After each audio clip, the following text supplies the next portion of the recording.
No,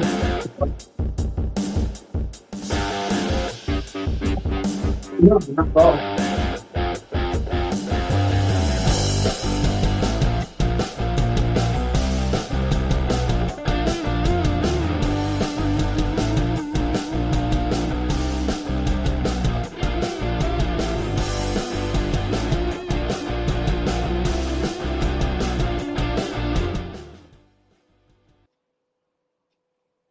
Good evening and welcome to SPORLITIKS, where sports and politics mix and mingle. I'm Stacey Johnson. Joining me tonight is hopefully Aguna, the voice of reason, Keith, the constitutional conservative, Stephen, the independent thinker, and my cousin Todd. I don't know. Maybe he comes up, maybe he doesn't.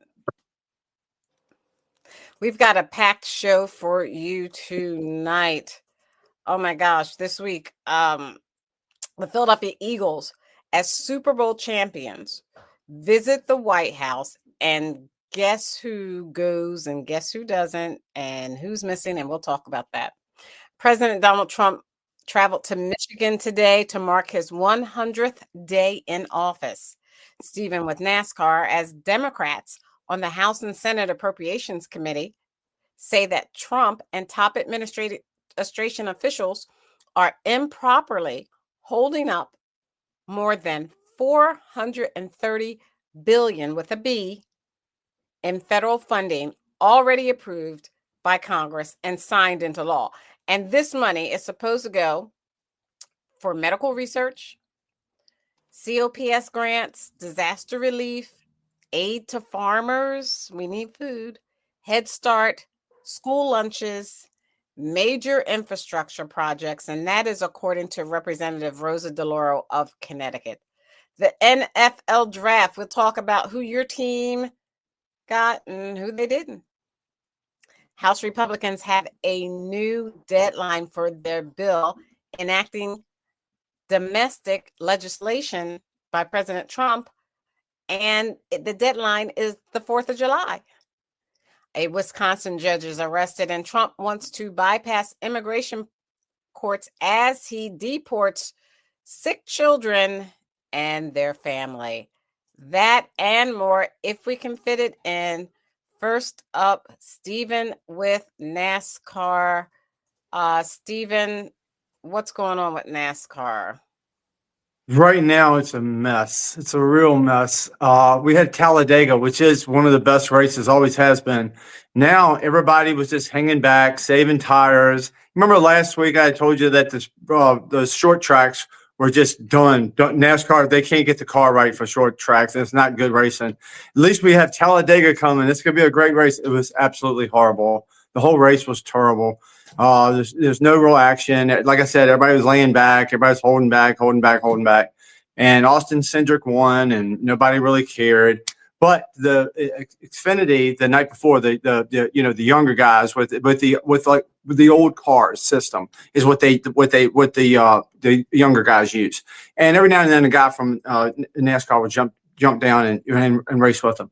So these races are great. It's the same car, it's the same system, it's the same stuff that they used to have, and that makes it such a good race. And it was great action the whole time. It was excitement the whole time that you didn't have in the day after, but that's what you really want the day after. Talladega is supposed to be one of the best tracks ever. It's supposed to be a lot of fun. So that really hurts. So I'm starting to dig into Xfinity a little bit. So I'm going to do both. From now on, I'm going to do both races. And because that's a lot more intriguing what they have with the young guys coming up, what they have. This poor guy, it's so competitive. He has no money at all. And he was this close to winning. And they called it for the about a poor guy has no money at all. He's this close to winning. The Xfinity race that happens the day before it was a Talladega race that happens before the big guys do Talladega, the NASCAR one, but it's the young guys that are in different cars that are part of NASCAR. Well, their race has been a lot more excitement because they're using the old style cars. But a lot of these guys don't have any money. They're racing week to week sometimes. And the guy really looked like he won the race. He said, "Show it from another angle." And he was arguing with the person who was interviewing. He said, "Show it from a different." And the little kid's like 18 years old. he start crying because he's like, it's so hard to stay in here. It's so hard to make a name. You have to win a race. That's what's interesting about racing, that these guys are fighting so hard. If you want, then the next day you're watching drivers that are just doing nothing. They're hanging back. They're drinking a Coke all day long, and they're just waiting for the end of the race, and then they're going to start racing with 20 laps left.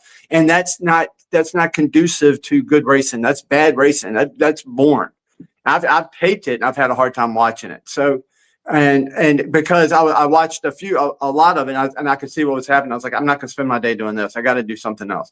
But I taped it, and it still have hard. But they're going to what is called a cookie cutter race, 1.5 mile Texas race, and this is where the cars were designed for.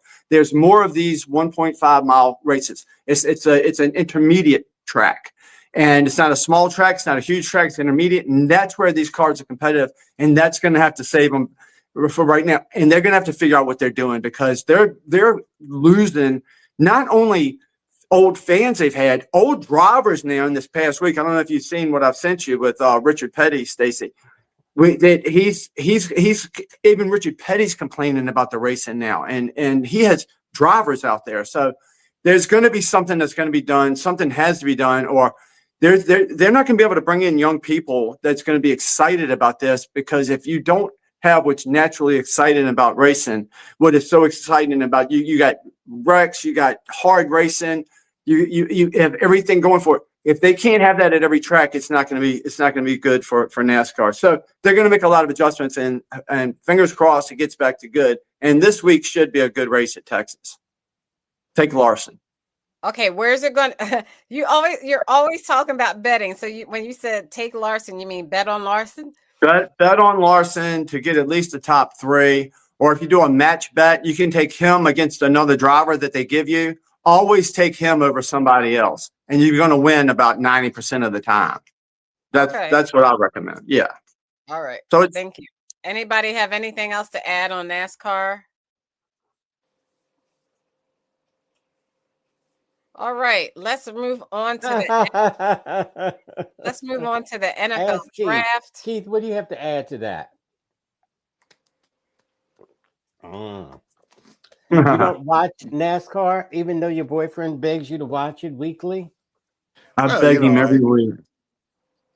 I like. I'm amazed at the level of skill these guys can drive, man. I tell you, Stephen. So why don't you watch it? So why don't you watch it? I'm just not interested. But their level of skill is extraordinary. Mm-hmm. Okay. They can drive that fast. Michael Jordan is a huge NASCAR fan. He loves it, and he bets on it as well. He bets a lot on NASCAR, and he can change the everything Stephen about it. Is changing the topic. I can tell No, there's trouble in paradise. Todd, you changed the topic when you start asking Keith, who you know and I know wants nothing to do with NASCAR. You know that. That's why. No, but he wants something to do with Stephen. So usually, well, never mind. Stephen is my friend, okay, everybody? Yeah, we are friends. We are friends without benefits. Yeah. What are you talking about? What does that mean? Stephen's my friend. We don't fit in the box of your fantasies. Fantasy box. Don't you have a friend, sir? I don't understand what that means. Yeah, he's got friends with benefits, I guess. So he doesn't friend. So let's move on. I want to play the screen with you. I want to talk about the NFL draft. I'm kind of also waiting for Guna to come on, but we can start with, let me present this screen. Nas will be on probably. And investigation into the prank calls made to NFL prospects this year's draft. It turns out it wasn't just Shedeur Sanders. The list of victims is growing. ABC's Laura Spencer has more. Wow. This morning, the NFL investigating a series of prank calls made to college football stars waiting to hear their names called in the NFL draft. The Cleveland Browns select Mason Graham. Alan Graham, the father of Michigan player Mason Graham, who was drafted in the first round by the Cleveland Browns, says his son was also the victim of a prank call. He told the Detroit Free Press that someone made a TikTok while prank calling Mason, showing his number on the video. His phone was getting called nonstop. It's the same thing that happened to Colorado QB Shedeur Sanders, who had to wait until the 5th round of the draft. He received this prank call during the 2nd round from a college student pretending to be the GM of the New Orleans Saints. I'll take you with our next pick right here, man. Yes, sir. Let's be legendary. How do they get their number? But you're going to have to wait a little bit longer. The Atlanta Falcons later posting an apology to the They'll Sanders tell you family, how. announcing that the person behind the prank was 21-year-old Jax Ulbrich, the son of Falcons defensive coordinator Jeff Ulbrich. Oh, you're This kidding. is Ray Loomis here, GM of the Saints. The team adding that Jax, seen here with a friend making the call, obtained Shedeur Sanders' number off of an open iPad while visiting his parents' home. Jax later posting a message to Shedeur on his Instagram, writing, "I am so sorry I took away from your moment. It was selfish and childish." The NFL could have thought more about disseminating a popular player's number, but the truth is somehow everybody needs a way to reach that player on draft day. Oftentimes it can be through an agent. In this particular case, his number was widely distributed. It got into the hands of people that it didn't belong with, and it wound up with one of the more unfortunate incidents that we've seen in recent draft memory. The NFL also investigating a 3rd prank call from this year's draft, made to Penn State tight end Tyler Warren. Warren was picked 14th overall by the Indianapolis Colts, but he received a fake call that he was being drafted by the New York Jets, who were picking 7th in the draft. Last year, Iowa's Cooper DeJean received this prank call during the 1st round. It's a prank. It's a prank. He was later drafted in the 2nd round by the Philadelphia Eagles. This is about young college men on the brink of realizing their NFL dreams, getting calls from other college students, mocking them and joking around with them at a time when there's nothing funny about it. That was ABC's Lara Spencer reporting. The NFL says it is actively investigating the prank calls and looking for ways to make sure it doesn't happen again in the future. It's going to be tough because. All right, we don't need his commentary. We have our own. So it is tough. So Stephen, it's going to be tough trying to make sure that the college football players and probably the college basketball players don't get pranked like that. I don't even know how they do that. I think they're probably going to have burner phones maybe. And that's probably the best bet, to have a burner phone and then to have it so that the people call the burner phone so that, hey, they know that it's a real, or if it's not a real car, it doesn't matter. The phone is going to be thrown away. What do you think? Also, who was laughing? What was funny about that? I don't think the burner phone is going to help because everybody's going to have that number of the burner phone so somebody can get the number. Right. But at least they don't have to change their phone numbers afterwards. Okay. Yeah, I don't know if it would help in this instant. It's something I've never heard of. I've been a sports fan forever. I've never heard of anything like this. Okay, it cracks me up because it's something you would see in a movie. It doesn't make any sense. I think it's I'm deliriously laughing at it because I don't understand how anybody could do that. And when they did it, I thought it was just a joke, or it was just, I don't know. I didn't know anything was. It doesn't make any sense. That is as cruel as you can get. It's mean, but it's just what college should happen kids. to the person that did that? Well, their life is what it is anyway. They're not going to be making millions of dollars playing. This is what they can do to get in the spotlight. That's all it is. And what a lot of people want to do, it's just get in the spotlight. 15 That's what they want to do. Well, I want you to talk a little bit, Stephen, about who your team, the Washington Commanders, drafted. Well, how about the Deion Sanders' son, who didn't go until the 5th round? Well, he was supposed to be a top 10. I got you. Oh, cool. Yeah. Okay, cool. Yeah, our hugest problem that we have on our team in Washington is the defense. We need anything defense. We have 1 first-round pick. Then we have a 1 second-round pick. That's all we have. So we have to concentrate on defense because that's what ate us up last year. If we could take somebody for the line, a rush, somebody to rush quarterback, we could take somebody in the backfield. We could take anybody. But our first pick was an offensive lineman. And I love offensive linemen. And if you can get the best one on the board and it's better than anybody on defense, I guess that's what they did. It makes sense. But all I'm thinking is the whole time they're building up, we're going defensive player. But we got an offensive player. Then their next player, we got a defensive player, I think a corner or a safety. And that's fine. That's good. I mean, these are the players we can use. And we're at a top. I'd put Washington at about top 6 overall, top 6 or 7. And that's great. We have a team right now that can compete with anybody. You're babbling. Okay, let's get back to what should happen to the person that did these pranks. I don't think anything should happen to them. And what I think is nothing like legally anything, but I think the people that were affected by these people can find out who these people were and go have a sit down with them. That's what they can do. That's how it needs to be handled. It needs to be handled man to man. That's what I think. Okay, thank you. Welcome to Sporlitiks, where sports and politics mix and mingle. Reverend Dr. Pastor, what is your take on That's Laguna? Yeah. What is your take on the draft? We're not talking about Shador yet. I was waiting for Aguna to talk about Shador. But Reverend Doctor, how did the Falcons, the Dirty Birds of the South, do in the draft? We don't have to wait for Aguna to talk about Shador. You know, I'm offended.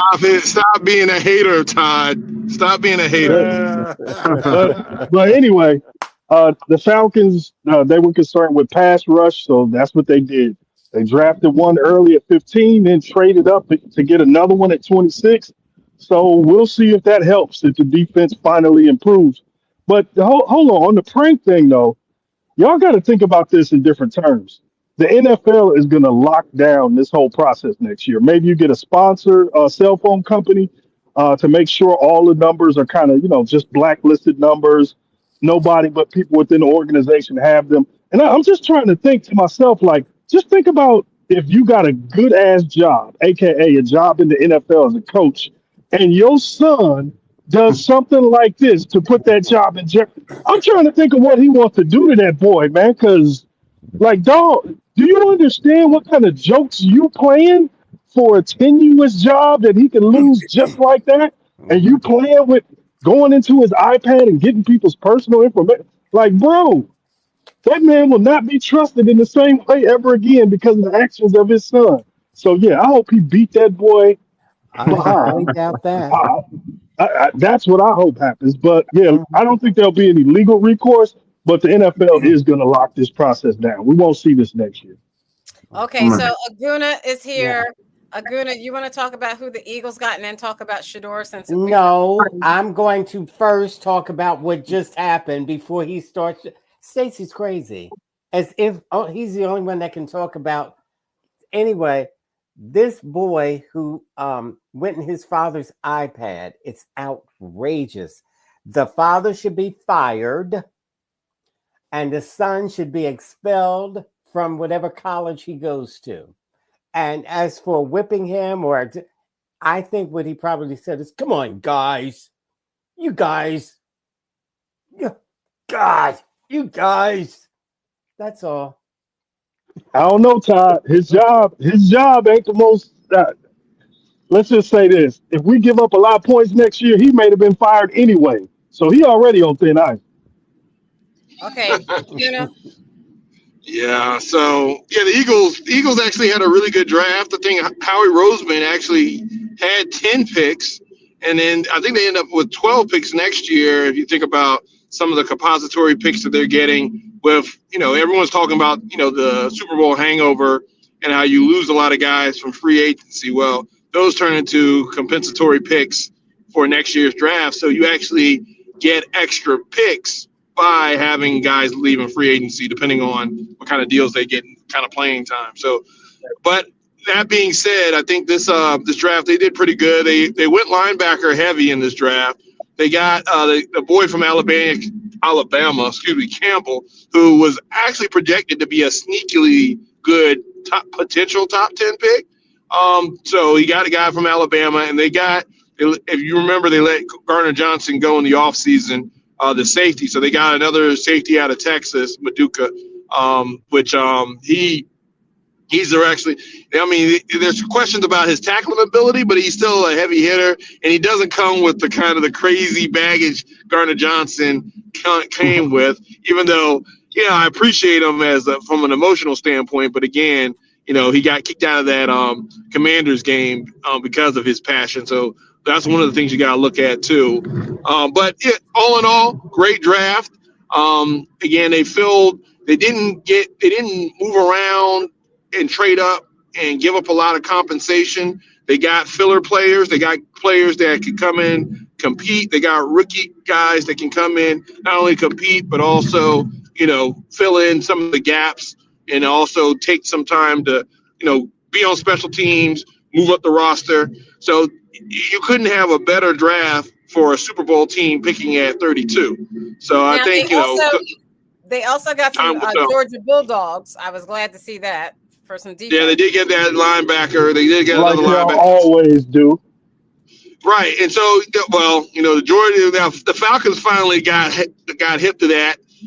When they skipped on Carter, now they went and got a couple of Bulldogs. They got a DN. So to Nas's point, I think they got to do something on defense. Their defense was so atrocious that they had to do something. So this is a good way to start.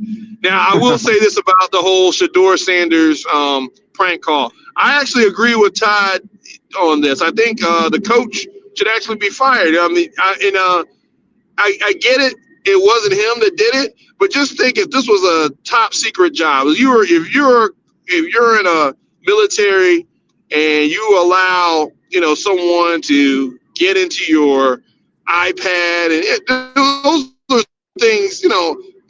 My kids can't get on my work computer and do all that stuff. Granted, I get it. He's stuck behind his back or whatever, but you got to have that stuff locked down. And if you're that irresponsible with that number and you're embarrassed, because this is an embarrassment to the Falcons organization. Again, you're talking about a billionaire owner. You're already on thin ice because the franchise hasn't won a playoff game since they lost to the Patriots in the Super Bowl, right? Hey, man. So now you're gonna come in there, you're gonna get embarrassed. Let's stick to the topic. Yeah. So the bottom line of it is, I think it's more than a slap on the wrist. You should be fired. I mean, think about it. If you left some PI, it does make sense. Because at the end of the day, it's called personal information. If you go to any company and they give you training on personal information training, and if you release that or are not a good steward of that, the discipline for that is termination. Go to any company. All right. So it's not just we're just making a political issue out of this. That's how it is in corporate America. If you don't keep secrets or keep personal information private, you are subject to being fired. Point blank. Aguna, his son was going to do that. That's still not off the table. That's still not off the table. That man has to run a political masterpiece at the facility. He got to be nice to the secretaries. He got to be as well liked as possible right now around that building. Because that's still that's just corporate America. I'm just talking about corporate America. We're talking about a $1 billion franchise where you have brand management and all this other stuff. You just prank call Shedeur Sanders, and you know what Deion's going to do. Deion's going to run this thing. Come on. They rather get rid of him for the headache to go away. And it's not like he's a good coach anyway. So I wouldn't bet on him firing him. I wouldn't bet on it. Steven, go ahead. Talk about the Shedeur going not the first round, not the second round, and not the third round. Talk about Shedeur Sanders and how he was drafted, Steven. Well, it was, I'm a Deion fan, and it was the best thing that could happen to him because he's way too cocky, and his daddy was telling everybody that, you better do right by my son. I'm going to come in there and I'm going to shake the organization up. You can't have that in the NFL. You can't have it's just too much. It's too much headache. It's too much drama. Because it's too much headache and it's too much drama. That you have a coach, you have a ownership, you have a whole team there. You don't need some outside father coming like it's his child in a junior league somewhere with kids playing. And have him father come in. You better make sure my kid gets more catches. You better make sure my kid gets more pay, gets more money. But you don't need that. And that turns everybody off. Plus, he's not that good. He's not He's not a good scrambler. He's not a good scrambler. He was supposed to go in the first round, but he's not very big. He's not super athletic. Right. That's right. So he's not that. He's got a lot to prove. What he has is a great mouth. He inherited that from his father, but maybe not a lot of other things. But he did get a great mouth from his dad. Now, no one's saying he can't play football. He can. He can. I hope he does well. There's a difference between someone who can play football, talented, and someone who's not. He's talented. Okay. Yes, exactly. It humbled him. This humbles him, and this is what he needed. He needed to be humbled. Why do you think he needed to be humbled? Because he was cocky, way too cocky. Just a minute. He was born in the lap of luxury, man. Let Todd finish. All right. Stay out of his pocket, Steven. Stay out of his pocket. Yeah. Sound like a liberal. Let him finish. You sound like a liberal. Worried about his money and his luxury. I'm not worried about his money. I'm saying that's the condition he's in.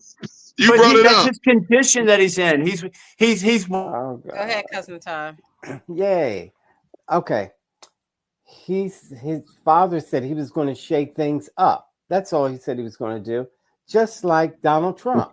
Now you don't have any problem with Donald Trump. Let's stay on sports, Todd. You have no problem. Just for a little while. Just for a couple more minutes. Let's stay on sports, man. Donald Trump shaking things up. Ah. This boy is going to shake that man lives in your head, Todd. Football compared to shaking the world up. You're crazy. Well, hold on. So, Todd, here's my thing. It's like Bernie Sanders. I mean, no, it's why say anything? Why say anything? So I disagree with Steven. It shouldn't be about ego. I think it's purely about talent. And you're talking about a first round. You're saying if this guy is supposed to go in the first round, you're saying he can start day one for any and be a franchise guy. Now, that being said, a lot of first round, like Jamarcus Russell and a lot of these guys come in there and have a first round prospect and still come out bust. But the thing about Shedeur, which I agree with Steven in the sense of I don't think he's that good. I think he went in the round he should have went in purely because, and I may be selfish here, but I've seen him play against South Carolina State in the Celebration Bowl, right? And you put if he's a first round pick and he couldn't beat the boys from Orangeburg, South Carolina. If you don't know where Orangeburg, South Carolina is, there's a reason for that. But Shedeur Sanders played against that secondary. He played against that secondary. Orangeburg. Orangeburg. Whichever. But that's the thing.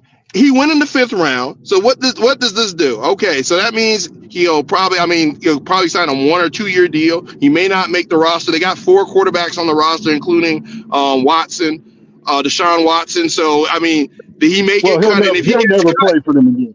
Yeah. Well, so here's the thing. In the first round, you said he's supposed to go in the first round. Okay. Right. So he should beat him out of camp. My point is this, Stacey. He should start. He should start. If he's that good, even though he's got in the 5th round, he should beat every quarterback on that roster. He should beat out Flacco. He should win the starting job outright. And then, they got a 2 year deal, right? So he can renegotiate after next year and get a max extension contract. It's a prove it. Because he went in the 5th round, he has to prove it. Because he didn't go to the combine. He had a pro day, which was like in an insulated environment. They didn't go through the normal draft process, which is fine. But at the end of the day, that's what they chose to do. But it turns people off. It turns people off. Hold on, Stephen. Let me really get to the major point of all of this. Deion flubbed the draft process. Exactly. He got bad information about what Shedeur's grade was. So them not doing the interviews and not doing the combine, that meant some people didn't keep him on their board. So he dropped further than he should have dropped. Should he have been drafted in possibly the 3rd? Yes, he does have that kind of talent. But do you believe he should start? He should start in Cleveland, right? Just hold on. Let me finish. But should he start? Hey, man, shut up. Shit. He's a pocket quarterback. Dude, shut the fuck up. Wow. Wow. You got a lot of anger, man. Reverend Doctor, come on. We don't want to use we don't use that kind of language. You got a lot of anger. What's wrong with this? Wow. Look at you. Look at you. Is that okay. typical of a So reverend? And he anyway, calls himself reverend? Gee. hallelujah. Anyway, finishing up the damn point that I really was trying to get across. This was mostly about This is Shador's inability sports. to be We're athletic talking and about to be a sports, man. game-changing player. He's a regular drop back passer. Now, because of that, he's gonna have to be really good at Todd, I'm processing and getting getting the bored. ball out. What was his biggest weakness at Colorado? Holding on to the ball and taking sacks. So that's why you saw him Right. drop the way you did. Now, this Right. thing gets interesting once you get to the point of asking, should he start in Cleveland? No, Joe Flacco is there. Now, when Joe Right. Flacco throws 3 pick-sixes in a row, like we know he will, eventually Shador will get a shot because Cleveland is rebuilding. Deshaun Watson is never going to play for them again. They've already paid out over $200 million to him. So this is a rebuild. But some of the stuff we're seeing online where people are saying it's racism and other things, like, nah, man, Shador is just not that good. But Right. this factor does play in. These people who are calling him an egomaniac and stuff, dude, you know how much of an ego you have to make it to the NFL? That's part of Pretty the much. package. But this is not a street kid. This is a church boy. Go watch his videos online. All you're going to hear is him talking about Jesus, quoting the Bible, scripture, and all that. Dion raised them a certain way, and that is an entitled church kid, Did you not an hear that, entitled P? street kid. So people got it wrong on him. But I in there, sorry for cursing. As a reverend, I shouldn't do that. I'll usually say that for Thursday. So let me So let me say, Shador Sanders, I think he's a good player. His brother Shiloh, good player. You know, they grew up football family. They're going to be good. However, I don't think he should have gone the 5th round. With his teammate Travis Hunter, Heisman Trophy winner, went 1st round. For him to go to the 5th round, I think that sent a message to him and his family that they kind of overstepped their football boundaries. I don't think it was a conspiracy because I think that everybody would have been talking about it. You know, they can't keep that type of secret. You know, the NFL wouldn't have been able to keep the secret if it was a conspiracy. I don't think it was a conspiracy. I think NFL teams do not want father coaches or father figures of players that want to control their sons while they're playing the game. For instance, remember RG3. RG3, not just him, from Philadelphia, was it Deshaun, who we interviewed that one time from Pittsburgh? What's his name? Laguna. You know who I'm talking about. His name is Jackson or Yeah, Johnson. Deshaun Jackson. Thank you, Todd. I can't believe Laguna didn't get that. Todd got it. Deshaun Jackson. His father was very, very instrumental in his growth and development and as a player. And the coaches in Philadelphia did not want to deal with his father when he came. A lot of coaches don't want to deal with fathers like that. You know, especially primetime Dion. They really don't want to deal with him. Yeah, but Stacey, don't give him that. Don't give him that out though, because that's based on talent. If Shador was as talented as Cam Ward, then they would have dealt with Dion. They would have just grinned and bared it because the talent would have, pushed that. Hey, it doesn't matter. That's just a headache you got to deal with. When did NFL coaches become so sensitive and scary that they're scared of a coach in Colorado? Like Dion ain't Nick Saban. Like you got to be scared of Dion. Because Dion don't even call any plays. We know that. But exactly, it's not that they're scared of him. He has a big social media following, and people, social media followings say a lot. And now they're not everything, but they can sway some things left and right. Okay. Well, how about this? Aguna. But at the end of the day, he's not that good. I can't believe Aguna. Wait a minute. What, Todd? What do you want from me? What do you want from me? Okay, I'm going to tell you. You would normally say he is a distraction, and that's why he wasn't picked. Like you said about other players, or at least one other player, but you didn't say that about him. You know about Michael Sam that wrote a book? He wrote a book and went on Oprah. He didn't go on Oprah. All right. So anyway, and Stacey, to that point, I'm just going to say, he went in the 5th round. You're talking about 257 players, right? are lucky enough to get drafted, period. So we're not even going in the 5th round. I know it doesn't match the brand of Deion Sanders, but he's still, I mean, you're still talking about a significant accomplishment in the grand scheme of things. It just doesn't match the brand because you're going in a lower round. But I mean, to get drafted, period, is a big deal. It's a big deal. But Now- I now- think it now let me say partly this. is about a distraction. Todd doesn't even know what he's talking about, but Deion's son Shador and Shyla are really going to be living paycheck to paycheck. They, their actions caused them to lose $30 to $50 million in a Oh my Well, God! hold on, Stacey. The $30 million was never on the table. This is the other part that people aren't talking about. We have a mock draft industry now, so where every year they come up with these mocks and they tell us who's in the top 5. And early on, Quentin Ewers from Texas and Shador were in the top 5 in everybody's mocks. But by the time we rolled around draft time, guess what? Those mocks aren't made by teams, so that was inaccurate information. Ewers was drafted in the 7th, and Shador was drafted in the 5th. So that should let you know where we are. So the $30 million was never on the table. What he did lose was NIL money, because if he went back to Colorado, he probably would have made $8 million this year. Right.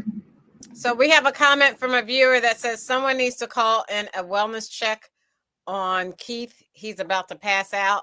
That's You Gotta Love YouTube. No, he's just going to get an undershirt.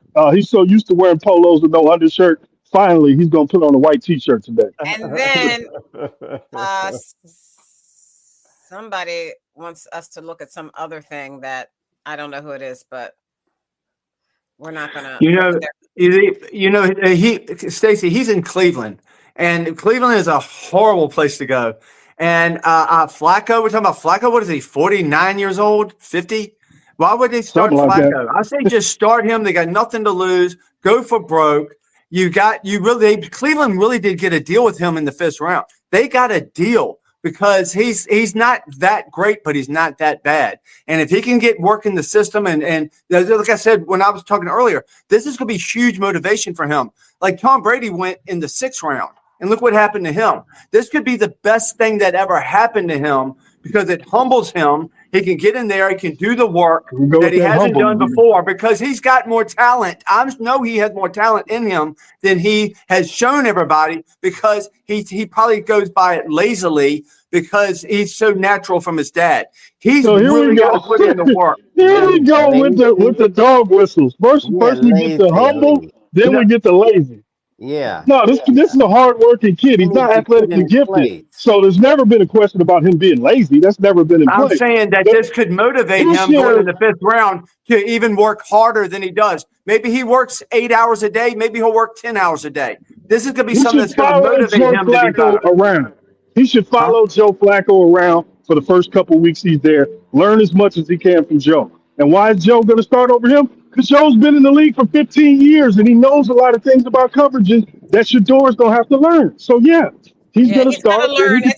He's starting from the ground. He's starting from the bottom. So Flacco is 40 years old. He was born in 1985. So he is 40. But the rest of his draft class are on TV. Matt Ryan is doing TV, and this dude is still playing. It's ridiculous. Right, Flacco is a grandfather, for God's sakes. So let me go back. Well, why didn't you say that about Tom Brady? He was a great grandmother. He was a great grandfather. So let me go back to finish my point. Thank you. Can I finish my point? I also want to talk about the Eagles went to the White House yesterday, and some people didn't go. Like just one quarterback, Jalen Hurts. He was at a concert with his wife. 2 people didn't go. What do you mean 1? I said 2 people. No, I'm talking about. No, I didn't hear about 2 people. I just heard about the quarterback, and he had a previous. Hey, happy wife, happy life, right, Keith? Yep, you got all it. right. So Aguna and the good doctor. Do you want to talk about the Eagles showing up at the White House and how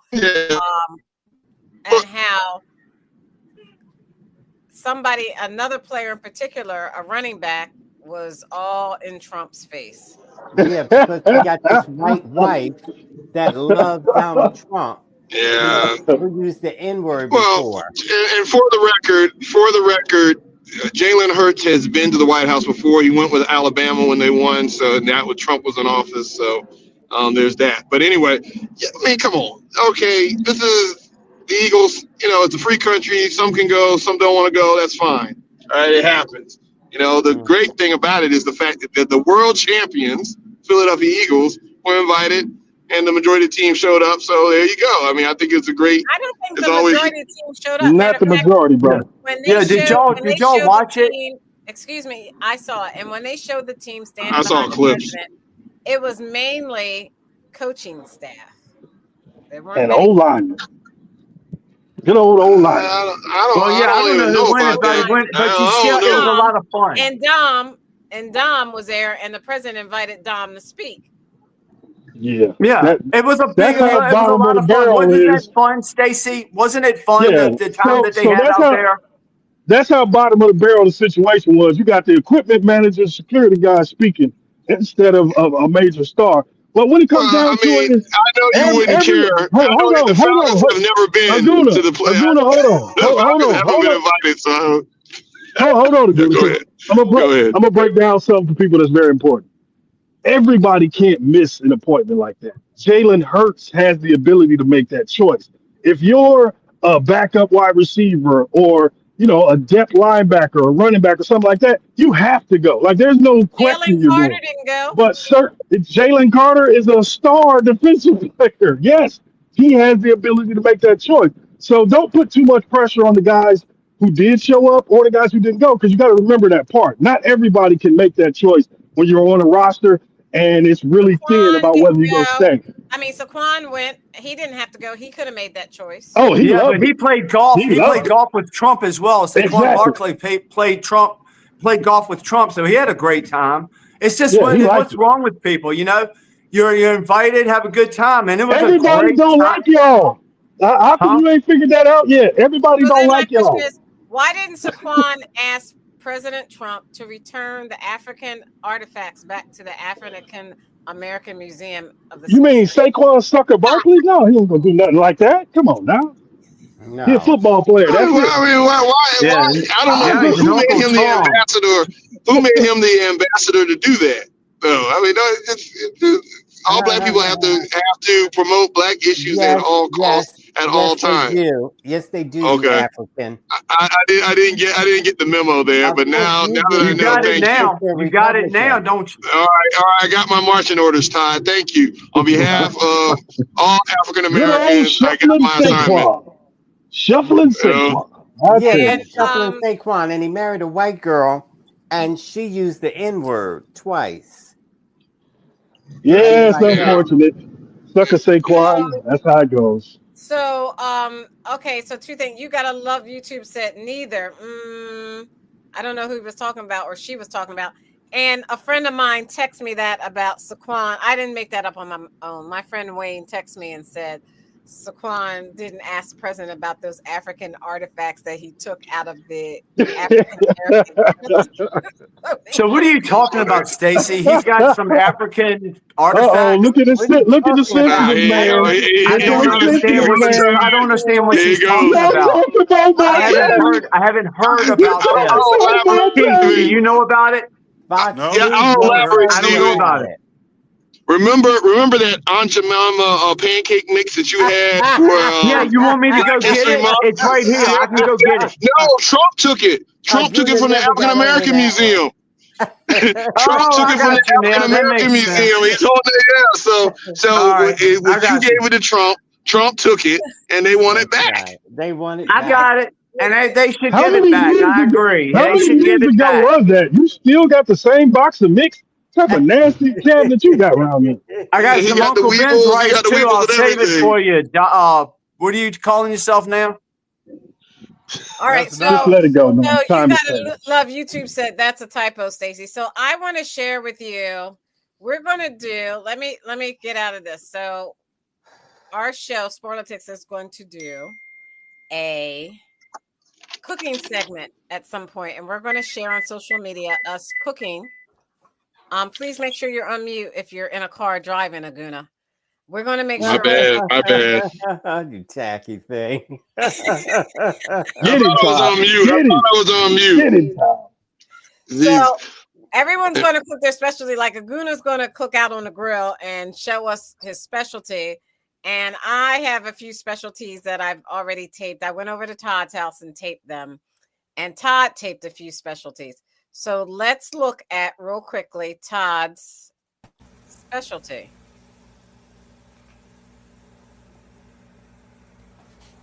There's Todd. Oh, Looks like I think a hearty this is drink. the wrong clip. You didn't chop mine up. Looks So like let a me start healthy it from the drink. beginning. Oh, I can't. I Todd, can't. that This looks is like a healthy deliberate. drink. Very good, Todd. You might want to Healthy. zoom in. I can't, Todd. Okay. A little bit of lime. Oh, that's good. Yeah, simply. Okay, can you Simply stop lemonade. talking through it, Keith? Oh, okay.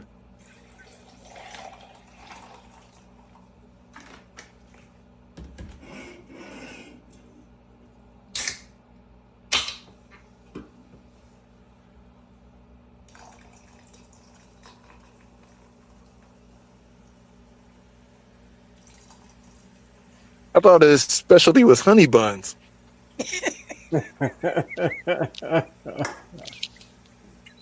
Pink lemonade. Sure. Make me thirsty.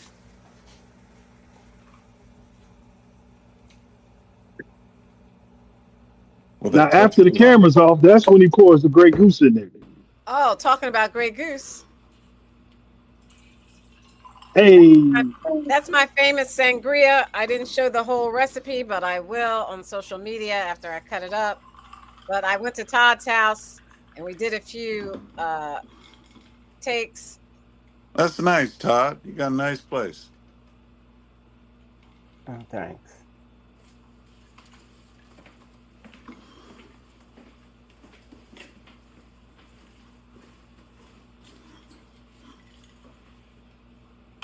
So look forward to seeing myself, Todd, Stephen, Aguna, Reverend Aguna Doc, don't know nothing about that grill.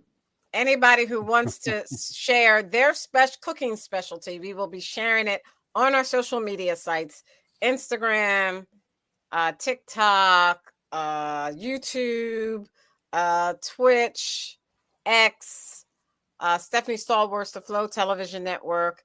Look forward soon to seeing us give you some of our specialties because we all eat and drink.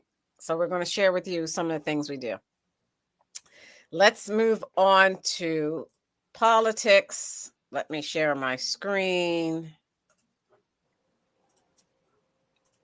There we go. Adding to its initial recall on its Soothe and Chew teething stick products over choking hazard concerns. The strawberry, apple, and banana flavors are part of this recall. The first recall was actually issued at the end of... That's not what I wanted. Oh, no, that's supposed to be... Sorry, let me stop sharing. So, just a minute. Let me stop sharing and get exactly... Let's go to this one instead. I'll share this instead until I queue up that one.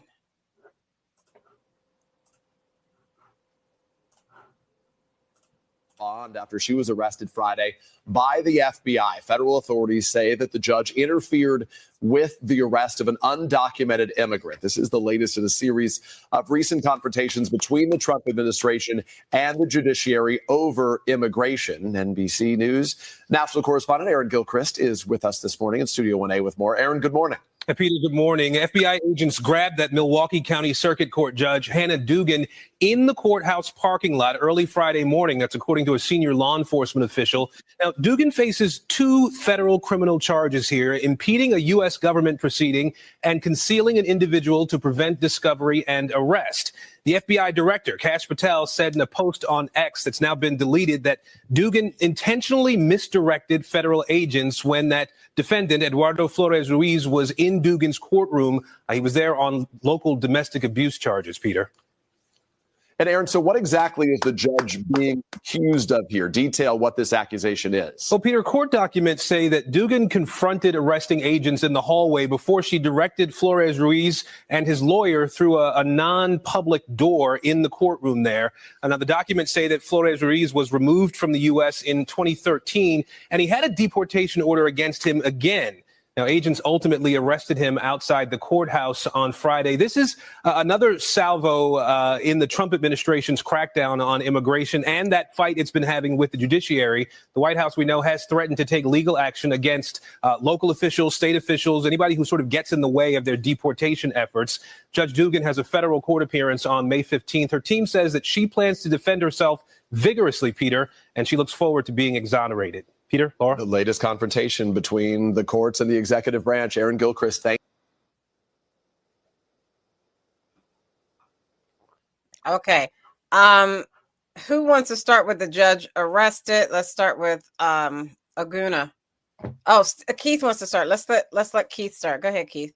Yeah, I just noticed that reporter, that idiot reporter.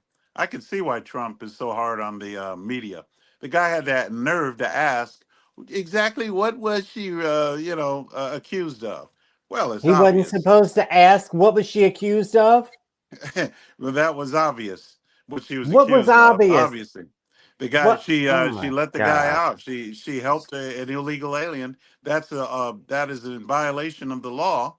Any normal citizen would end up going to prison or going to jail for I think it's 3 years or something like that. But it's in the statute. You go to jail if you are harboring or helping an illegal alien criminal. Okay, you can go to jail. So I hope that judge end up going to jail, number one. So there you are, and that is my basic comment. Oh, also, didn't Thank I you for your hear commentary. Can we move Stephen's on? probably the only one honest enough to answer this, but didn't I hear, Stephen, the Democrats say that no one is above the law? Someone said that, Stephen. That's Yeah. right. No one is above the law, not even a judge, Yeah. Keith. You're exactly right. Latifah J. If Okay, she broke the law, can we she get back to broke the the panel law. and the topics? Yeah. It's Can we get called back to the panel? obstruction of justice. That's what she did. She needs to go to jail for a long time. That's right. Did Right. Stacey pass the mic to Stephen? Because I didn't hear that. Maybe Well, she's Stephen can go hot since for the he guy. started Maybe talking. she's Go ahead, Stephen. Let's maybe let him. she's hot for him, Stephen. She must have the hots for the guy. Maybe Go they ahead, had I don't Stephen. know what it is. Yes, Stacy. Yeah, this is really easy for anybody who's not biased or just doesn't, somebody doesn't hate Trump or the administration. This is ridiculous. We want these bad people out of this country. That's because we're the good people. The good people want the bad people out of this country. The bad people that are already in this country want those people to stay here. And eventually, if we can stay in power long enough, those people who want the bad people to stay here, they will go along with them. They will be deported because they hate this country, Todd. They hate this country, Todd. So you get to go where these other people go because you don't belong here.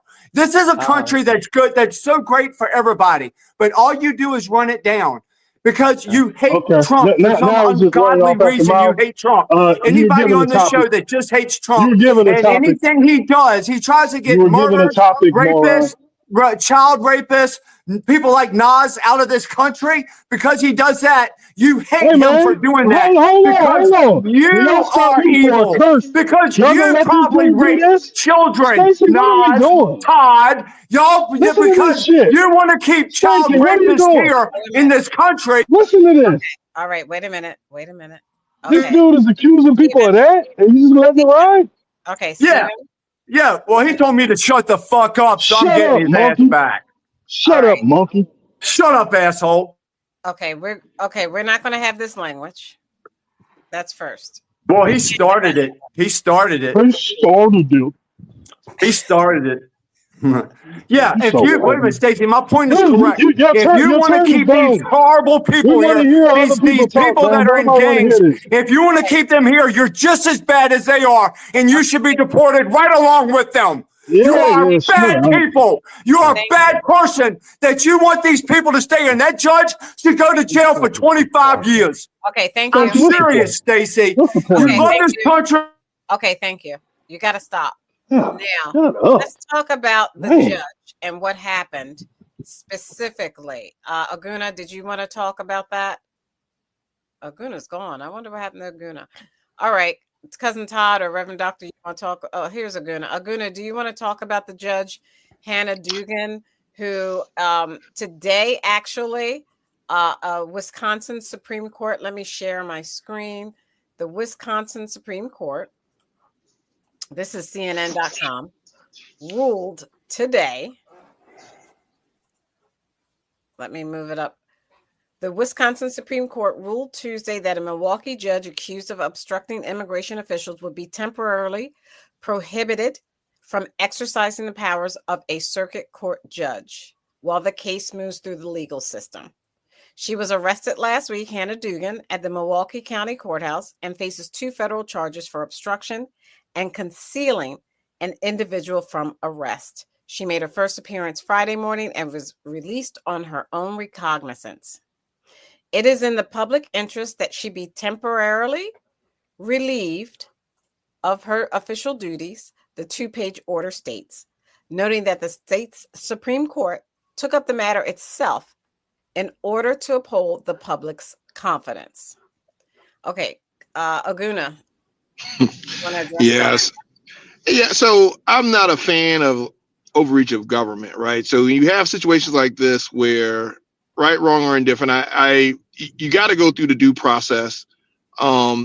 Not to say that, you hear all this emotion and nonsense on this show about evil and bad people and all this. This is how democracies fall. When you start getting so emotionally wrapped up in just nonsense and rhetoric that you can't just sit back and say, you know what, okay, look, we have laws for a reason. Let the courts decide. Now, if people on this show want to sit here and talk about breaking the law, if you know any illegal immigrant and you're not turning them in to some type of gulag or whatever you guys want to do, people are going to start accusing you of breaking the law, you of being harboring or obstructing justice. It's a slippery slope when you give government too much power to come in and do that. So it's not about being evil or being all this. It's about let's rein in the control of government. Let's think about what overreach that government's going to have. And just because you agree with the administration that's in there now doesn't mean we don't need to, we the people, and that's including the people that did or didn't vote for Trump. It's America. There's a reason why we have a democracy. The reason why we have rules and law. So I just think, if the judge broke the law, yeah, she can be recused and then they do an investigation, but sending agents in there and you start arresting judges or you start impeaching judges when you don't like what they're doing, you're going down a slippery slope. So no, you're not. I just think that shut up, Stephen. I didn't interrupt you. Yeah, I know you throw temper tantrums on here every show, but at the end of the day, it's about reigning in government. Okay, thank you. Reverend Doctor? Yeah, so the thing to understand is there's only 2 real dictatorships in America. That would be a cop on his beat and a judge in their courtroom. This was a pissing contest that got out of control. She moved the person to another area. She didn't stop them from apprehending him. He was picked up outside. When they go to court, and just listen to what I'm saying here, she's either going to renovate the house money or boat money. She's going to win big when this actually is settled in court. And they overreached by doing this. And yeah, it's a bad look for her. It's a bad look for them. Cash Patel, this is his first big major event, and it's not going to go well. That's why you saw him deleting tweets, which would have helped her case, which is why he got that out of there. I'm sure his legal team advised him not to do that again. But yeah, she's going to make a lot of money off this case because she's going to win. This is government overreach. A lot of money off the government. Your tax dollars. Your tax dollars at work. Your tax dollars at work. Exactly. Yep. She's a bad person. Hopefully, and then that guy's a piece of garbage. Shut up! It's time forward, man. Can Stephen just get out of the first grade rhetoric? I mean, damn, it's like you're overwhelmed. You don't think she's a piece of garbage for what she did? You don't I want you to expand your vocabulary. I want you to expand your vocabulary. For the sake of the show, expand your vocabulary, Stephen. You sound like a first grader on here. Okay. I wanted to talk about, first of all, the woman was doing her job. And if you didn't like what she did, that's fine.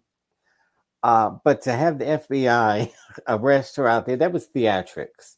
Now, to get to Stephen's stupidity, and Don't go to Stephen's stupidity. Oh, absolutely, I will. He Oh, said please, you please should do. be deported. I want you to hear this good because you disagree. No, it's not you That disagree. is beyond sick. You You support should be terrorists. You deported support terrorists because that you hate this country. disagree with the Shut That makes up. you a president. Shut And up. so this is what he's saying. This is how sick Donald Trump supporters are. If you don't agree, then you're all because you're evil. You're evil, and you all should evil. be deported and go back to Mexico. Go somewhere. You don't And like this so- country, get out. Now, if you don't You like get it, out. you get Every out. policy Yeah, you have is anti-America. Every policy you Shut support is up. anti-America. You don't Get know the anything. hell out of my You are a country. waste of time. This You won't ain't your stop country talking. anyway. Get Shut the up. hell. Finish your point, Todd. I got to move on. We're out of time. How can you tell me to finish my point when you got this psychopath talking over me while you daydream? So, It's Keith's country too.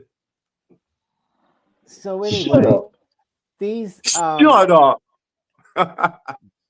can you mute him or get him off the show? These invaders, white people from third world countries that came over here from starving and invaded our country should go back to where they came from. That means Stephen has to go back to Ireland. Go back to where you came from before you invaded this country. If you are living in America and you are white, that means European, you are the invader. Go back to where you come from. But Todd, that's contradictory to your argument because you believe that there's nobody is illegal in the first I place. believe How do that you do that? Africans belong all over the world and whites belong in Europe. And Todd, you're you not can't- allowed to go with them, coon. But Todd, you can't serve two masters. You Okay, cannot thank you. serve two I got to masters. move You on. We're had out of to, time. or else you'd get whipped. I have one master, that is Jesus Christ. But you have two And masters the white because man. you say you say the white man is the invader. Yet again, when other people come to this country illegally, that's okay. That's So, okay. They're you can't. colored. They're Yeah, but colored. They belong that's a here. contradiction. No. Aguna, isn't that Whites Aguna? can't come here. Whites That's should get out of our country. We Yeah, want our white country man, back. white man bad, black man good. Aguna, help me out here. I mean, We you're want a So, our logical so, guy. so, back. so when y'all say Aguna, hyperbolic things and ridiculous things, that's just the normal state. So when Todd throws it right back at you, it becomes just as ridiculous. Then you try to take a serious tone. So Todd, They, what are they you become a saying? victim. They become the victim. No, They're we're the not. This We're not is victims. funny victims. We don't watching have this. victim You status. are a You I have victim. no You're clown. saying victim get out of status. my You're a country. clown. Like Get you out of own my Clown. country anything. if you don't love it. You If you don't don't love own it, leave it. anything, man. If It's you not your don't love country. it, leave It's it. not your country, Paint Stephen. your I'm sorry to nose, tell you. It's all I'm of our sorry to tell country. you. Why do y'all fight against it? Ireland is your Why do you No, fight against your you own don't. country? You don't have the entitlement to say that, Stephen. I'm No, sorry, he you has You to lost. go fight back to against the your You're own jails in country irrelevant, Europe. with what man. you with In what you the in put the You're eight, on in the this irrelevant, eight, show. in Stephen. the 1850s, you wouldn't You have been able to fight vote. against your own country. You're fighting What to are you get people talking? back that are pieces So, of garbage. You didn't You're own trying to help anything. people that Stephen, are helping garbage. you're anything. exposing. You sound unintelligent, Stephen. We're trying I to help mean, you you here, can tell me but I you're sound embarrassing unintelligent. yourself. Okay, Aguna, You're stop. embarrassing I can tell yourself. you. You're embarrassing. I can tell He you. can't help it. I can tell you Please yourself. Please I can He say can't the help same. it. Aguna. I can say the same. Please I can. stop. Hey, I can say. Stephen, shut up. Shut the fuck. Stephen. Dude is now having he a quit. meltdown every show, It's Stacy. your fault, Aguna. Every It's your show. fault. You get him going. Stop It's it. your I don't get him going. I Stacey. challenge You him. I kept just want muting him. him. He's an You adult, kept Stacey. muting Stop him and saying saying people Stacey, it getting again. going. He's an adult. He can control He, himself if he chooses to. Okay, Aguna, please he's start. allergic to Start with You intelligence. It's not can't my fault. argue with me. You Okay, Look, he's still Aguna, going. Look at this can't. He's moron. still start with going. the Look at this tariffs. You He's moron. can't still argue. going. He's having a Aguna, start with meltdown. the tariffs, please. You're not smart. Yeah, let me enough. You're start. not. Okay, fine, Stephen. Okay, good. Trump Okay, and the tariffs. take a deep Trump breath. and the tariffs Jesus. and the CEOs, please. Aguna, Trump tariff CEOs, please. Yeah, so the tariff. Okay. So where do I start? Again, I'm not Start a with the fan of meeting at the tariffs. White House and make it quick. Well, so Well, so real quick, so as we see, there's a lot of volatility with the tariffs. You can't have it both ways. If you want to bring manufacturing jobs back, you can't sit there and then negotiate, right? Because companies are going to, again, companies are going to pick up the phone like Target did, like Walmart did, and say, hey, look, you're impacting the shelves, you're impacting the bottom line. Hey, you need to walk these things back. And that's exactly what he did. I mean, if tariffs, you're either going to do it two ways. You're either going to use it as a negotiating tool, or if you put them permanently and you're trying to reshore, which a lot of some of the morons on this show, excuse me, but they wanted to reshore apparently all these manufacturing jobs, right? It's not going to happen. You need to have it one way or another. You got to be very specific. Tariffs can be used in very specific market-driven ways, but these blanket tariffs, and I'll do just one example. For example, Jaguars. Jaguar cars is a British, manufactured in England. It's owned by India, built in China, right? So parts of it are built in China. So it's like, where are we going to put the tariffs? Put it on India? You're going to put it on China? You're going to put it on the UK, right? It's a global market now. So you can't sit there and do blanket tariffs, because what happens is not Democrat, it's not Republican. It's about corruption. What happens when you start doing country by country tariffs, you insert corruption, because now you're going to have companies like they did pick up the phone and start negotiating directly with the administration. And at the end of the day, we as Americans are not making any money off of tariffs. We're not making any money. All right. Consumers benefit when tariffs aren't in place because prices are low. Tariffs, if you're trying to say tariffs are for manufacturing, go ask any Gen Z or Gen Y or any millennial if they want to work in a cotton manufacturing plant making tennis ball felt in South Carolina for the rest of their lives. None of them will want to do that. So all these magical manufacturing jobs that people keep on talking about are coming back to the U.S. aren't going to happen because it's not cost effective. Okay, thank you. Correct. All right, let me play this, and then this is our roundtable. We're out of time. It'll be Keith, Stephen. Well, you could have gave me some time on tariff. That's all right. That's what we're going. We're doing tariffs. We're still on tariffs. We're not leaving tariffs. Here we go. Trade war confusion. China pushing back after President Trump indicated that the U.S. is negotiating with the world's other biggest economy. We are going to have a fair deal with China. It's going to be fair. Are you talking to them actively now? Actively. Everything's active. Mr. President, has there been any direct contact between the U.S. and China on trade at all? Yeah, of course. Yeah. And every day. Overnight, multiple Chinese officials denying that there have been no trade negotiations between China and the U.S.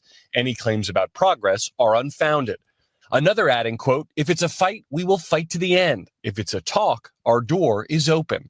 Trump has been softening his tone, but not the massive tariffs he's placed on Chinese imports that have largely fueled global economic anxiety. We're dealing with a lot of countries right now, and could be with China, but maybe we'll make a special, a deal, and we'll see what it will be. Right now, it's 145%. That's very high. While still down significantly from post-inauguration highs, the market's creeping up Wednesday, closing higher for a second straight day, with investors buoyed by the White House's optimism that a trade deal to lift the tariffs could be struck with China. The White House now facing both economic and political pressure over the Trump tariffs. At Southern California ports, the number of ships set to arrive with the imported goods from China in the first week of May now expected to be down 44% from last year. On Monday, the CEOs of Target, Walmart, and Home Depot personally lobbying the president on tariffs, reportedly warning about the possibility of product shortages or even empty shelves. While another business leader, GOP megadonor Ken Griffin, who has been critical of the trade war, speaking out yesterday. The United States was more than just a nation. It's a brand. It was like an aspiration for most of the world. And we're eroding that brand right now. That pressure is economic, it's political, it's also legal. The White House facing a new lawsuit yesterday filed by a coalition of a dozen states claiming that the tariffs are unconstitutional. The White House pushing back on those states of, quote, prioritizing a witch hunt against President Trump. And you're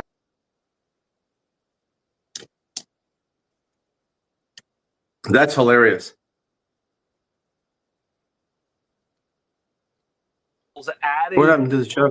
guidance for the administration on the economy specifically, a growing share of the population giving the president negative marks. There's a new Reuters Ipsos poll that found that just 37% of Americans approve of Trump's handling of the economy. That number is lower than at any point during his first term in that particular poll. And then nearly 6 in 10 Americans disapprove of the tariffs, specifically in a new Pew survey. The president has moved at a rapid clip to implement his agenda, but these are just more signs that the trade war may have begun to overshadow the rest of his policy priorities. Laura? Garrett Haig, thank you. Okay, thank you. Keith, your comment. Yes. You want me to comment? Well, obviously they're going to be spinning this, and everybody on the show, other than Stephen and myself, they're going to be spinning this as a negative.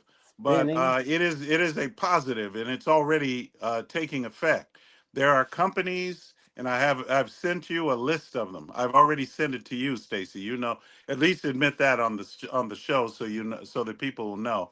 There are a list of whole companies, big corporations, big companies that are reinvesting back in the United States. And all they have to do is take their tariffs. In order to avoid the tariffs, all they have to do is manufacture here and do business here. That's it. That's all they have to do. Yes, that's right. Yes, that's right.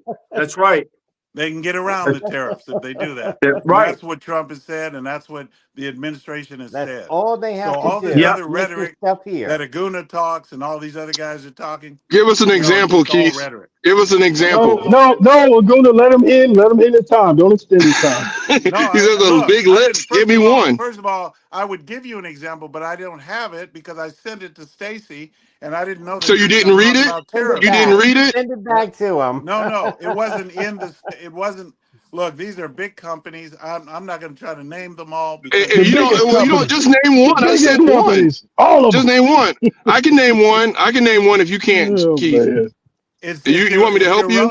It doesn't matter. You know why? I thought it was part of your point. I thought it was part of your point. No, it's not part of his point. It doesn't matter. There's a lot of companies coming back. One of the companies was Johnson & Johnson. If you want to know the names of them, Google it. I'm trying to help you out. If you want to know the names, Google it. Johnson.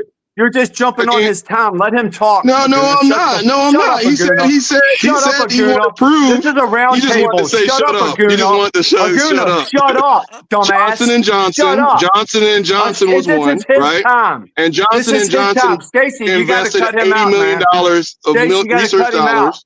I'm trying to help his point. Okay, thank you. This is his round table. Shut up, Stephen. No, you're not. You're just trying to be an ass. Which you don't have to Johnson was one, but again, they're an American company. Go ahead, Stephen. It doesn't matter. There's a lot of companies coming here from all over the world. Name one. Why don't you name one? I can't name any right now, but you can look. You don't know what the hell you're talking about. Send it to you. You don't know what the hell. I don't commit things to memory that doesn't matter to me. I have to keep my brain from memory for things I really need to know. I do not care what companies are. I do not care what companies come here.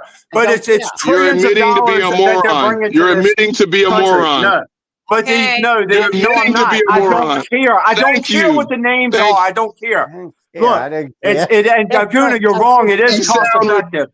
Aguna, it is cost effective, and to have these companies move here, it doesn't mean that so many people in this country are going to work at them. That we're not because a lot of it's going to be automated. A lot of it's going to be automated.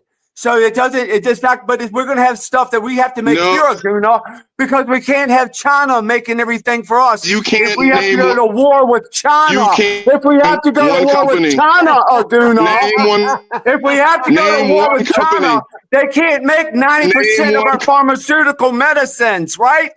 Do you agree? We have to bring production back here, even if it's going to be automated. We need to bring the production here, and then it's going to be cost effective because they're not going to have tariffs on them. That's not true. Donald Trump said they're going to have very little taxes to pay if they bring their businesses here, Aguna.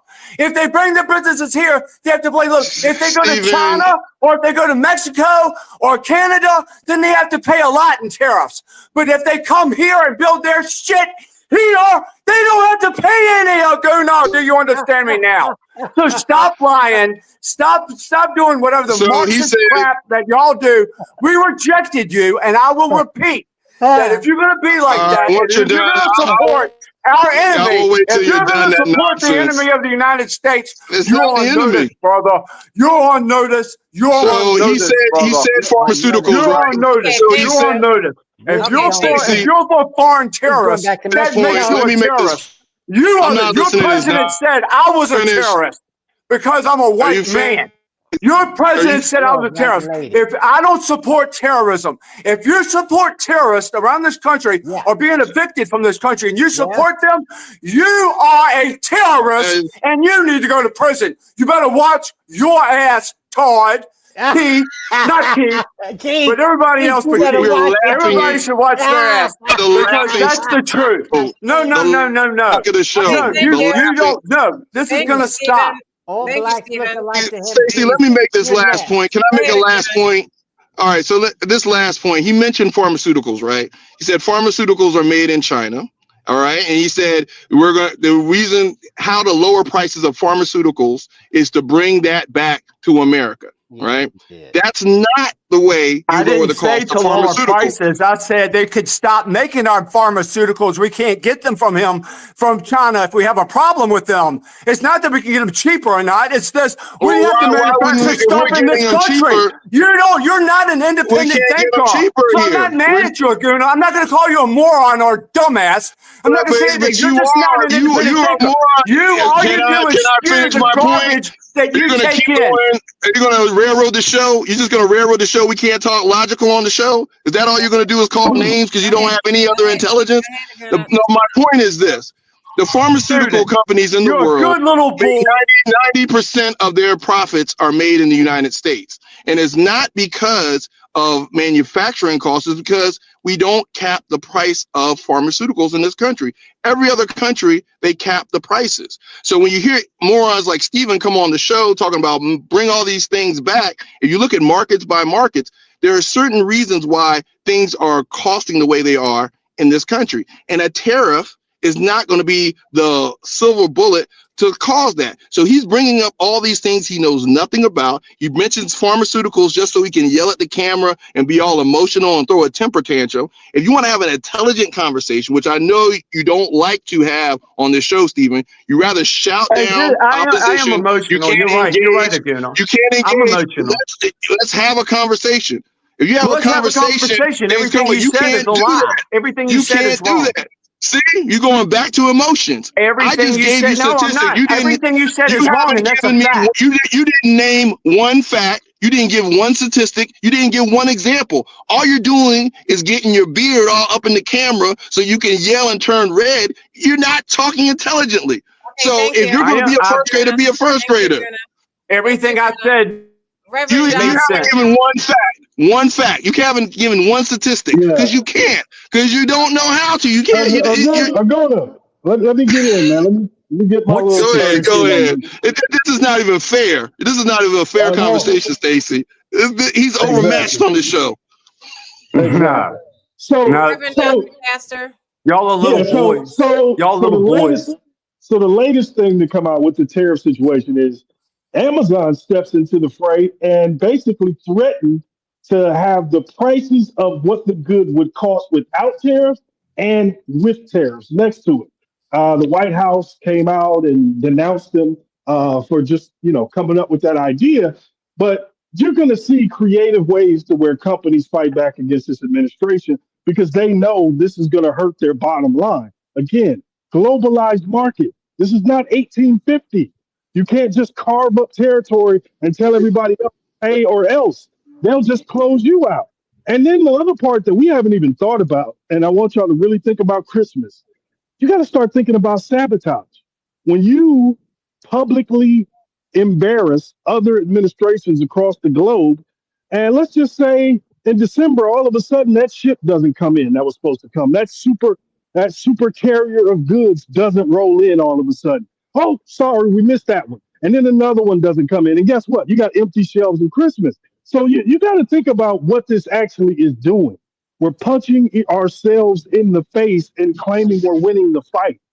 The biggest problem with the Trump administration right now is last time he had some people around him who could kind of sway him on some issues. And I think this time he surrounded himself with yes men who have allowed this to go this far.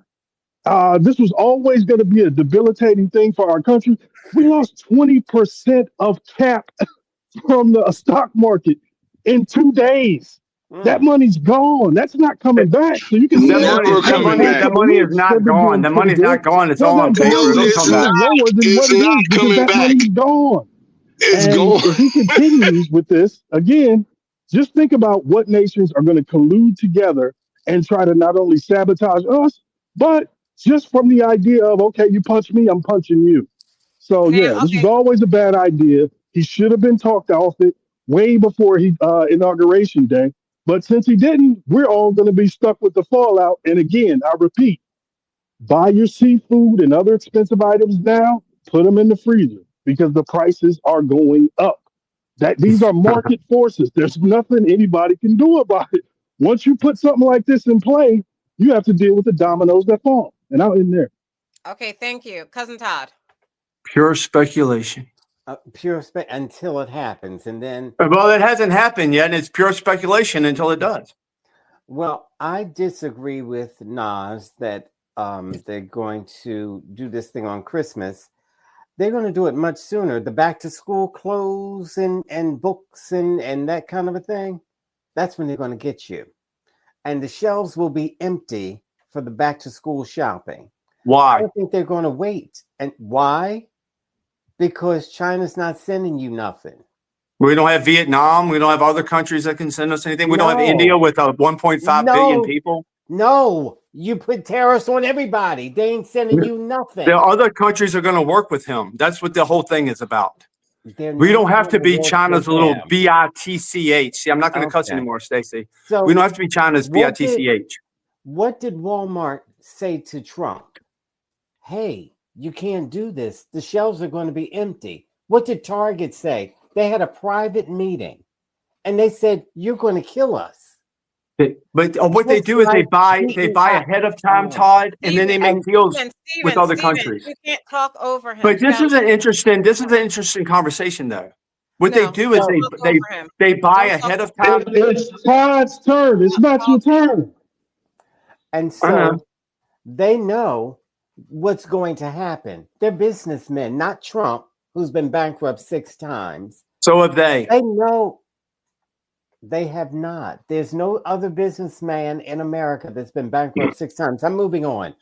So they know what's going to happen. So they had a private, quiet meeting and told Trump, we're going to go belly up. We're going to have to raise the prices. And so what's the guy's name? Bezos said, I'm going to write down how much it would cost and how much it's costing now.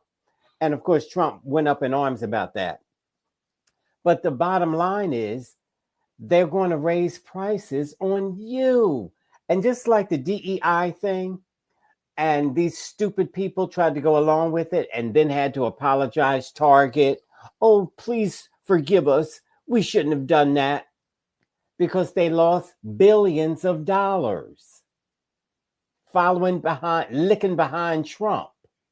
So it's not a good look. Don't lick behind Trump. Trump is dumb and has been bankrupt 6 times. Everything he touches fails. So here we are. Okay.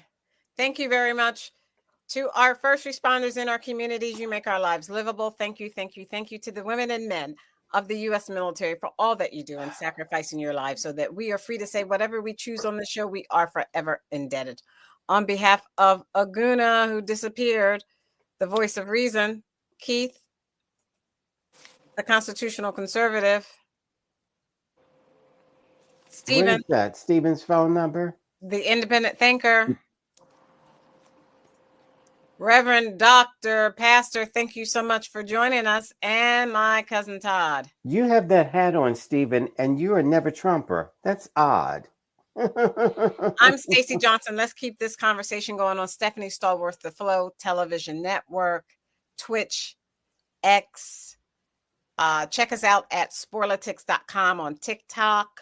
Check us out at SPORLITIKS on YouTube. Like and subscribe to our YouTube channel.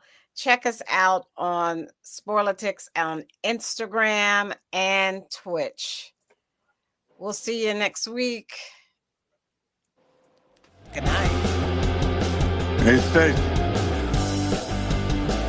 Hey, everybody. I got this. This is just a few, 5 of them, Todd. I wrote it down. I just looked it up. So anyway, I did look it up. It's Johnson & Johnson, Honda, He already Apple, gave you Honda, Hyundai, Johnson & and Johnson. IBM. IBM, Hyundai, Apple, Honda, and Johnson & Johnson. Those are just 5. There were many more, Stephen, but those are 5 that are moving back. They're moving, their production's back They're here. coming back here. Do you Right. know? Yeah. Do you know? And I'm asking you, and just say yes if you know and no if you don't know. How many years it would take to build a facility in the United States to get started? I think we have a lot of buildings that are already built that can be That means yes or no. transgendered. I don't think it's going to take that long. We have a lot of buildings because of our Okay, production how has long been is it gonna shipped take, over ma'am? to other countries. We already have the buildings, and we have AI, and we have a lot of in stuff other now words, you that we didn't don't used to have. know We can how build long stuff that a would lot take. faster now. You don't know We how can build many stuff a years lot that would faster. take. The Huh? fact that they're here, the fact that they're coming back is all that matters. Right, Stephen? Right, Yeah, so right. And if they don't let even us have, know but at the groundbreaking. Let us know when the groundbreaking happens. Now, Todd, the interesting thing about this is something like what we saw in the 90s. Anybody here who remembers Midwest Rust Belt, you remember the manufacturing and production was in the Midwest. All of a sudden, it got shipped overseas, right? Midwest was hollowed out and had serious financial issues for the next few yeah, they decades. call it the Rust. They call it the Rust Belt. Exactly. Now, what happened later? Well, later we got states in the South give sweetheart deals to companies to come and build here so that they can have production. So what you're talking about right now is going to be the negotiating tactic where these companies say, okay, we'll come in if you give us 20 years of tax benefits, if you pay for our facility. Matter of fact, Amazon tried to do that to New York. They wanted New York to pay for the facility. So this is a race to the bottom that you guys are encouraging, and I don't think you see it. Now, the reason why globalization happened and why it's so difficult to move manufacturing back over here, American workers are more expensive when you talk about wages and how much it costs. Now, that's a square you can't circle. I get But where it you guys is. are coming I from. can tell you how. It's I can tell you how. aspirational. Everything's gonna be automated. It's not gonna be. It's not gonna be people. The market It's not gonna be. doesn't deal with your emotions. And another thing, It's gonna be automated. Hold on one second. You don't have to pay anybody. I've heard you, brother. I've heard you. We've really got to do something about like big tech guys getting at these conferences and telling us what AI and automation is going to do. They're talking their book. They're telling you all things are going to be automated because they've invested in it.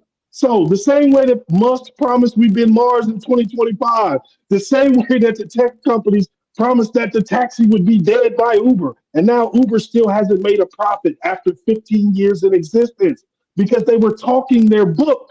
And if you keep falling for it, these tech oligarchs will keep running your pockets and promising you that you'll be on Mars in a few months. Like I hope you're right, and I don't think we can ever go to Mars, Nas. I don't think we'll ever get to Mars. I think that's just a big smokescreen. I know, yeah, it's all speculation. Who knows? Someday, but I'm just saying, man, you got to be careful. I don't think so. These tech guys. Well, it's just as speculative on the other side, where they're telling you every industry will be automated. Like, come on, man. It can be. I've seen a lot of it what's coming, and it could be everything could be automated. That's they're gonna have cars that can come to your house and pick you up and take you somewhere for $1. They're gonna have a lot of things that's automated. Yeah, for $1. Yeah, you believe that? Yeah, for $1 a mile. When you pay Uber $6 a mile, then you're gonna have a car that's gonna be autonomous and it's come to your house and you get in and you tell it where you want to go, or you write it in and then they take you. It's $1 a mile. When the other one's $6. So they're starting that in Austin next year. No, Stephen, that's the point I'm trying to make. They're talking their book, telling you it's going to be $1. Oh, okay. I hope you're right. I hope you're right, guys. When they monopolize the actual industry, at that point, that's when they hit you with the fees and the charges. Right. Oh, yeah, okay. That's a difficult thing we're going to do. I don't want it. I don't want to get in an automatic car and have nobody drive it. I want to be able to drive my car. You'll have to keep it around. So Stacey, let me ask you this. Would having an 80% automated workforce be a good idea for any country? How the hell do you square that? No. No, it's not, but we don't have any choice. Oh, we do. They don't have to Yes, feed we them do. or give them health insurance or have a place to live. If they don't have, any of that cost, yes, sir. Sounds like you're gonna create going, shanty T? towns all over Love America. you, brother. Gotta get going. Steven, Have you're a great good night, man. You hang in there. Hang You in there, too, Steven. brother. Don't give way. Don't give in to these guys. You do. Never, All right. man. Good night, everyone. Good night. Love you, brother. Good night, everyone. Peace and harmony, everybody. All right, everybody. Y'all have a great night.